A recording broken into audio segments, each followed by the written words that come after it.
Guys, samahan nyo ako, maglilinis ako ngayon ng air cooler. Napansin ko pa nga pala dito mga kaloko ay ito ang pinulumot na yung aming air cooler. At dali-dali ko nga itong tinanggal at dinala dito sa aming terrace para linisin. At kailangan ko nga tanggalin dito ang nakabara dito para talagang lumabas dito ang kanyang tubig na sobrang dumi. Kung makikita nyo nga mga kaloko, sobrang dumi na niyan, parang lumot na ang loob nito. Sobrang kapal nga ng mga sapot dito sa loob. Makikita mo na si Spider-Man, pwede nang maglambitin. Almost 1 month mga kaloko, hindi ko nga ito nalinis kasi sobrang busy nga sa trabaho at dito sa bahay. Malalaman mo pala mga kaloko, pag madumi na siya, nangangamoy laway na siya pag binubuga ng kanyang hangin. Kaya mga kaloko, tara samahan nyo ako. Simulan na natin ang paglilinis.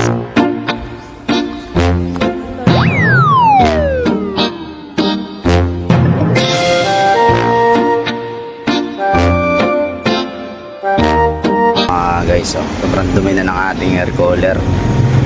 Yan. Kailangan na talaga siya linisin.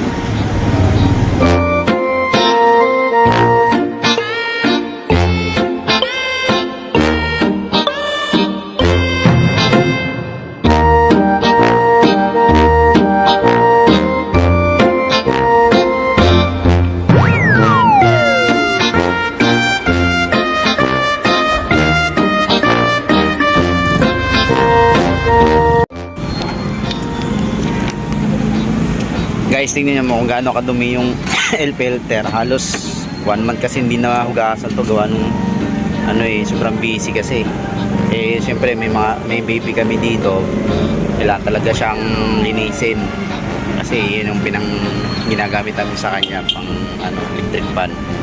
Kaso ngayon tag-ulan, hindi na namin kailangan lagyan ng yelo. Pero ito mo nakapakadumi, pakita ko sa inyo. Ayan o. Grabe, lumot na. Hindi na lumot to parang lupa na el filter napakadumi. Kailangan natin linisin yan.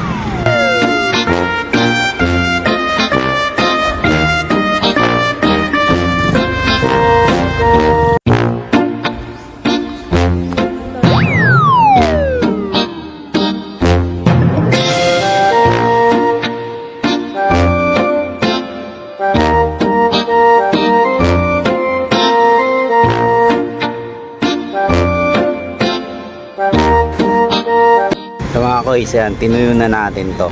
Yan. Ngayon meron dito kasi basa pa dito bandang na to, yung kanyang pan. Kailangan natin siya isaksak. Tandari lang natin yung pan lang, huwag natin yung kanyang pump, huwag natin i-on. Ito lang.